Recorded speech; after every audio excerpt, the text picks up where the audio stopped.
सारे बुजुर्गों ने, भाई बहनों ने और नौजवान साथियों ने राम राम। जैसे जैसे वोटिंग का दिन पास आ रहा है, वैसे वैसे कांग्रेस पस्त पड़ती जा रही है।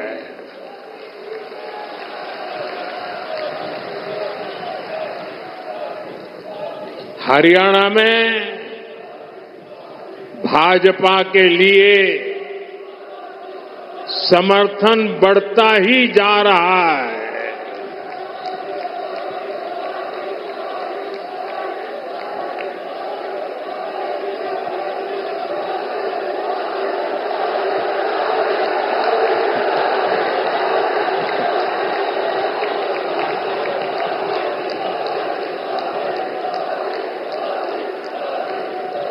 आपका ये प्यार, ये अपनापन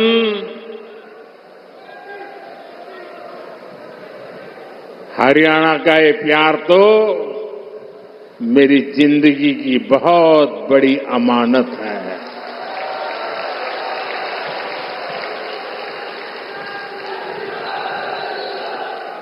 मैं बड़े गर्व के साथ कहता हूं, मैं जो कुछ भी हूं उसमें हरियाणा का भी बहुत बड़ा योगदान है।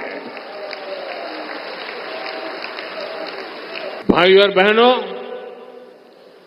कल रात को ही मैं अमेरिका से लौटा हूं। अमेरिका में मेरी मुलाकात दुनिया के बड़े बड़े नेताओं से, बड़ी बड़ी कंपनियां चलाने वालों से हुई। जिन कंपनियों के सीईओ से मैं मिला, एक एक कंपनी लाखों करोड़ रुपए के कारोबार कम करती है। मैंने उन्हें भारत के नौजवानों के टैलेंट के बारे में बताया। साथियों, पिछले 10 साल में पूरी दुनिया में भारत पर भरोसा बढ़ा है। और मैं हरियाणा के लोगों को एक बात तो जरूर बताऊंगा। कल जब मैं न्यूयॉर्क गया परसों, तो वहां स्वागत के लिए बहुत बड़ी मात्रा में भारतीय समुदाय था। लेकिन सबसे बड़ी बात वो थी कि वहां पर पूरा हरियाणा खड़ा कर दिया गया था। अमेरिका में पली बड़ी हमारी हरियाणा की बेटी और उसके साथ और 5-7 बहनें, हरियाणा के हमारे साथी, उन्होंने हरियाणा का जो अभी नृत्य आप यहां देख रहे थे ना, वैसा नृत्य न्यूयॉर्क में करके स्वागत कर रहे थे। यानी हरियाणा खड़ा कर दिया था उन्होंने। साथियों, आज एक बात का विश्वास हुआ है कि अब भारत करप्शन, परिवारवाद से मुक्त होकर तरक्की कर रहा है। दुनिया को लगता है कि आने वाले समय में कोई देश सबसे तेज आगे बढ़ेगा तो वो देश है भारत।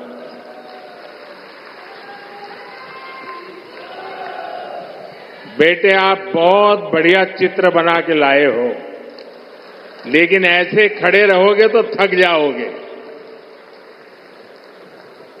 आप मेरे लिए लाए हैं, चलिए मैं मेरे एसपी जी को कहता हूं, वो आपसे वो फोटो ले लेंगे, पीछे अपना नाम पता लिख लेना, मैं आपको चिट्ठी लिखूंगा, अपना नाम पता पीछे लग देना।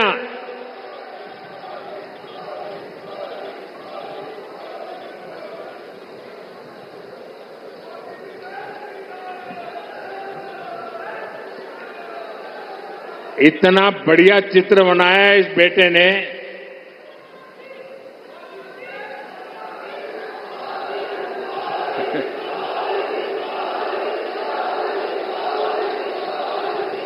आज हमारा ये हरियाणा, गुरुग्राम, फरीदाबाद से लेकर सोनीपत, पानीपत तक दुनिया की बड़ी बड़ी कंपनियों का सेंटर बन रहा है। हम मोबाइल फोन से लेकर लड़ाकू विमान और विमान वाहक पोत तक अब भारत में बना रहे हैं। बीते 3 साल में ही मैन्युफैक्चरिंग से जुड़े सेक्टर में लाखों नए रोजगार बने हैं। आज भारत में बनी चीजें हम उन देशों को भी बेच रहे हैं जहां से पहले हम मंगाया करते थे। अब आप देखिए, भारत में बनी सुजुकी गाड़ियां, मूलतः वो कंपनी जापान की है। सुजुकी कंपनी गाड़ी अब यहां बनाती है और जापान वाले भारत से वो गाड़ी मंगवा करते खरीदते हैं। और ये कमाल कहां होता है मालूम है? ये कमाल कहां होता है मालूम है? ये कमाल मेरी हरियाणा की धरती से होता है। हरियाणा की धरती से बने उत्पाद आज दुनिया के बाजारों में पहुंच रहे हैं। हरियाणा में नौकरियों को बढ़ावा देने वाली भाजपा सरकार जरूरी है,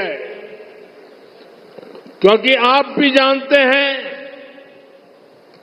जहां भी केंद्र सरकार आई और कांग्रेस को मौका मिला, जहां जहां कांग्रेस ने पैर रखा, एक काम पक्का, करप्शन, करप्शन, करप्शन, भ्रष्टाचार, भ्रष्टाचार, भ्रष्टाचार, भाई भतीजावाद, भाई भतीजावाद, भाई भतीजावाद। भारत के सरकारी सिस्टम में भ्रष्टाचार को पैदा करने वाली, पालना पोसने वाली हमारे देश में भ्रष्टाचार की कोई जन्मदात्री है तो कांग्रेस पार्टी है। कांग्रेस का शाही परिवार देश का सबसे भ्रष्ट परिवार है। और जब हाईकमान भ्रष्टाचारी है तो नीचे फिर लूट का खुला लाइसेंस मिल ही जाता है। याद कीजिए, 10 साल पहले जब यहां कांग्रेस की सरकार थी तब क्या होता था? आज जो नए वोटर है ना, 18 साल 20 साल के, उन्हें तो पता तक नहीं होगा कि 10 साल पहले हरियाणा को कैसे लूटा गया था। तब हरियाणा में किसानों की जमीन को जम करके लूटा गया। कांग्रेस ने हरियाणा को दलालों और दामादों के हवाले कर दिया था।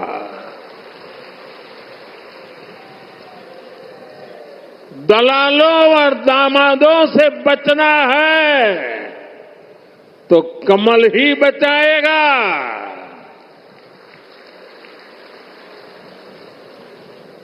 किस किस कांग्रेस नेता पर आरोप लगे हैं ये आप अच्छे से जानते हैं। हरियाणा में एक भी नौकरी ऐसी नहीं थी, ये 10 साल पहले की कथा है, एक भी नौकरी ऐसी नहीं थी जिसमें खर्ची और पर्ची न चलती हो।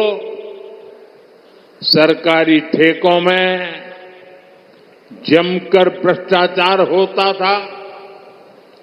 हरियाणा को लूट कर खाने वाली ऐसी करप्ट कांग्रेस को हरियाणा की सरकार से मीलों मीलों दूर रखना है, तब जाके हरियाणा बचेगा। और आपका तो मुझ पर हक है, मुझे भी तो हरियाणा का कर चुकाना है।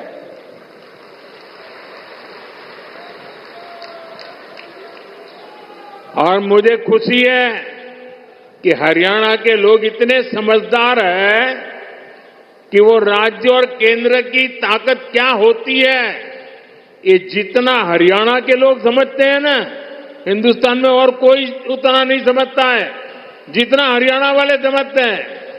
और इसलिए हरियाणा हमेशा राज्य में वही सरकार बनाता है जिसकी दिल्ली में सरकार होती है।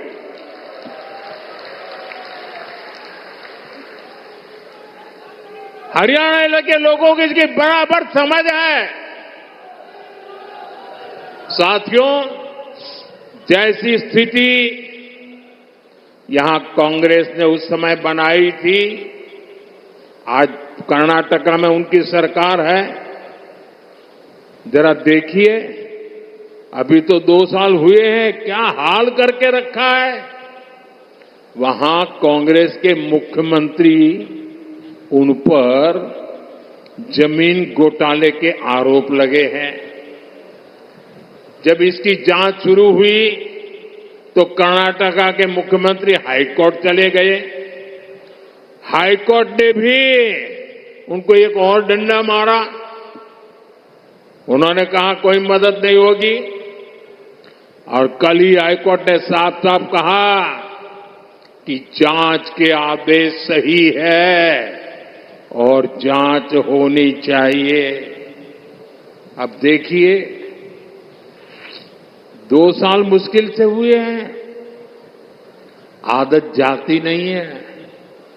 क्या हरियाणा में इनको ये पाप करने का ठेका दे सकते हैं क्या? हरियाणा में इनको घुसने दे सकते हैं क्या?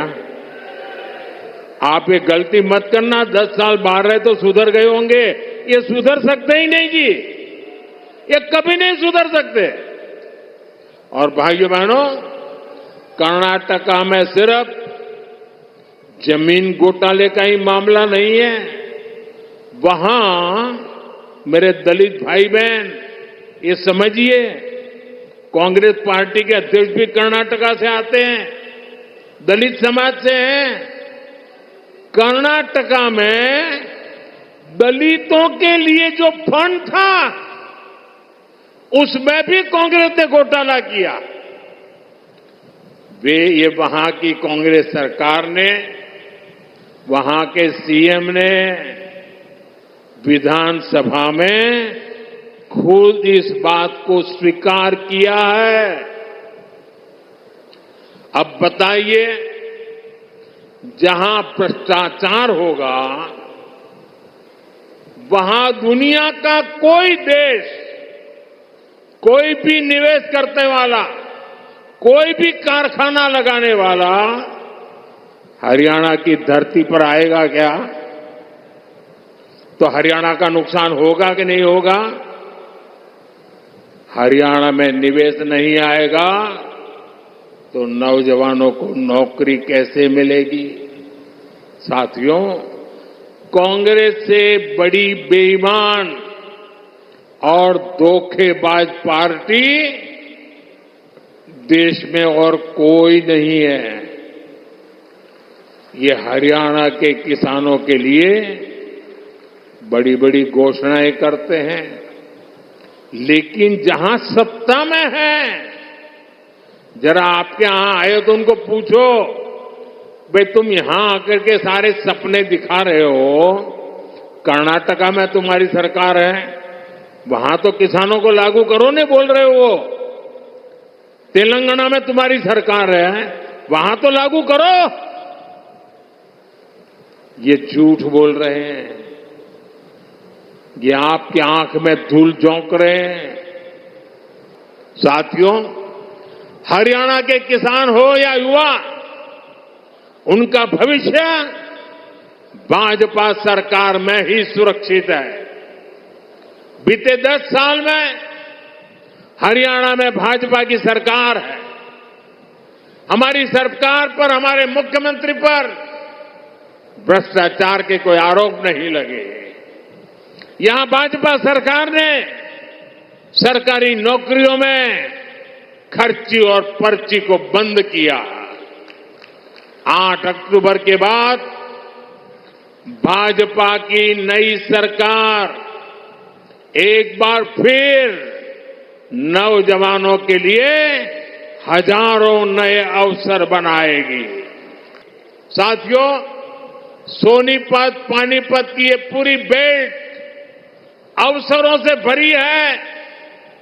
यहां पर हो रहे विकास कार्य इस पूरे क्षेत्र को आधुनिक पहचान दे रहे हैं। भाजपा सरकार ने सोनीपत तक मेट्रो के विस्तार को स्वीकृति दी है। आज जिस तरह इस क्षेत्र में भाजपा ने नए हाईवे बनवाए हैं, उस मामले में तो एक क्षेत्र सबसे कनेक्टेड इलाकों में से एक बन रहा है। साथियों, हरियाणा भारत की मेडल फैक्ट्री भी है। हाल में ओलंपिक्स और पैरालंपिक्स में भारत के शानदार प्रदर्शन में हरियाणा के खिलाड़ियों की बड़ी भूमिका रही है। अब भारत में हम 2036 में, 2036 में ओलंपिक कराने के लिए प्रयास कर रहे हैं। इसका फायदा हरियाणा के नौजवानों को होगा। यहां स्पोर्ट्स का नया इंफ्रास्ट्रक्चर बनेगा। गांव-गांव में नए खिलाड़ियों को अवसर मिलेगा।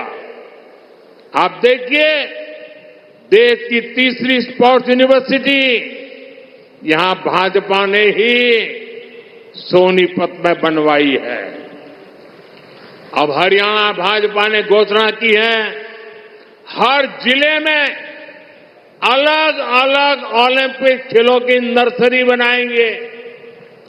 हरियाणा की बेटियां, हरियाणा के बेटे दुनिया भर में जाकर मेडल लाए, उसमें भाजपा हर तरह से उनकी मदद कर रही है। साथियों, सोनीपत की ये धरती उन वीर जवानों की भी धरती है जिन्होंने हिमालय की ऊंची चोटियों पर दिन रात मातृभूमि की रक्षा की है। हरियाणा की वीर माताओं की हजारों संतानें आज बॉर्डर पर है। यहां के अनेक संतानें हैं जिन्होंने जम्मू कश्मीर में हालात को सामान्य बनाने में मदद की है। वहां आतंक और अलगाव के जख्म हरियाणा के वीर बेटों ने अपने शरीर पर खाए हैं। अब मत भूलिए, कांग्रेस की कुनीति से निकले पत्थर हरियाणा की संतानों पर फेंके जाते थे। आज जब जम्मू कश्मीर में शांतिपूर्ण मतदान होता है तो सबसे अधिक खुशी हरियाणा की वीर माताओं को होती है। लेकिन कांग्रेस और इसके साथियों को जम्मू कश्मीर में शांति पसंद नहीं है। कांग्रेस जम्मू कश्मीर में फिर से धारा 370, आर्टिकल 370 वापस लाना चाहती है। कांग्रेस जम्मू कश्मीर में आतंक और अलगाव को फिर से हवा देना चाहती है। तुष्टीकरण के लिए कांग्रेस देश के दुश्मनों के एजेंडा को भारत में लागू करना चाहती है। ऐसी कांग्रेस को आप हरियाणा के लोग सबक सिखाएंगे, ये मुझे पूरा भरोसा है। आर्टिकल 370 को वापस लाना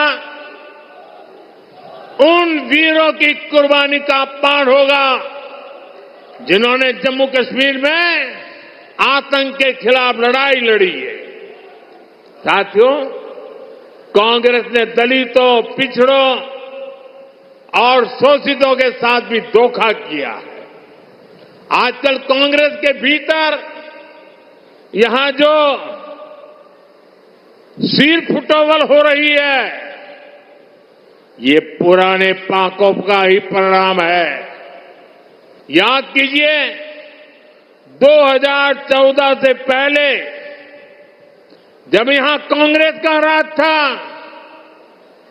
जब हुड्डा जी यहां सीएम हुआ करते थे, तब ऐसा कोई साल नहीं था जब दलितों के साथ अन्याय नहीं होता था।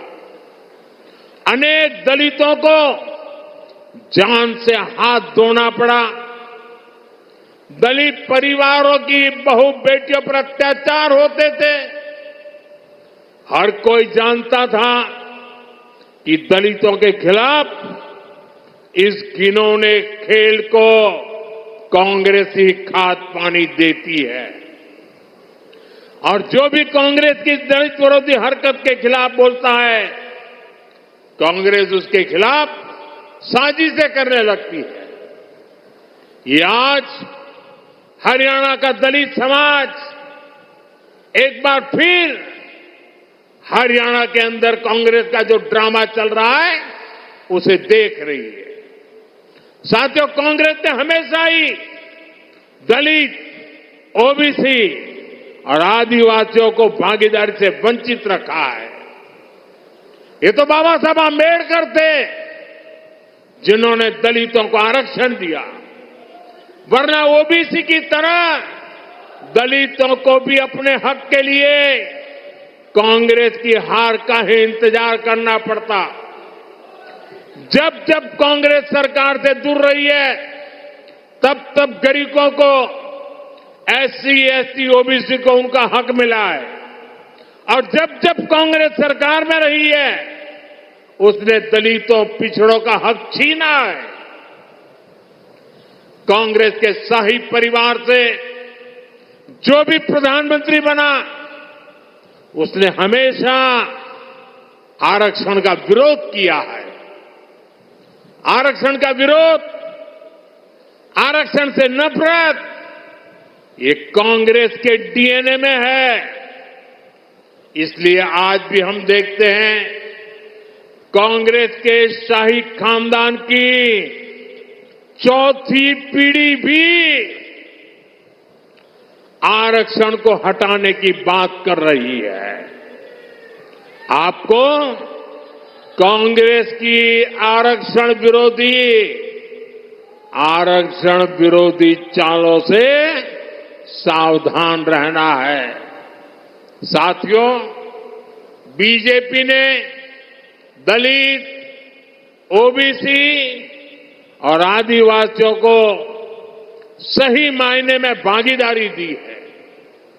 वंचित और पिछड़े समाज के हर व्यक्ति को भाजपा ने हमेशा आगे बढ़ाया। यहां हरियाणा में देखिए, हमारे नायब सिंह सैनी जी को भाजपा ने सीएम बनाया। इतने कम समय में ही इन्होंने पूरे हरियाणा के लोगों के दिल में जगह बनाई है। आज यहां लोग कहते हैं कि यो नायब सैनी एक किसान मजदूर का बेटा से, इसके किवाड़ लोगा ताई 24 घंटे खुले रवे से। मेरे शब्द लिख कर रखना भाइयों, हरियाणा का मुझ पे हक है, इसलिए मैं अपनी बात आपके सामने बड़े विश्वास से कह रहा हूं। याद रखना, गलती से भी कांग्रेस आ गई तो अपने झगड़ों में ही हरियाणा को बर्बाद करके छोड़ेंगे। यहां पर कांग्रेस में जिस तरह झगड़े बढ़ रहे हैं, पूरा हरियाणा देख रहा है। कांग्रेस को वोट देना यानी हरियाणा की स्थिरता और विकास को दांव पर लगाना है, बर्बादी के दरवाजे खोलना है। यह स्थिरता हरियाणा में हर काम ठप कर देगी। यहां निवेश और नौकरी दोनों पर असर होगा।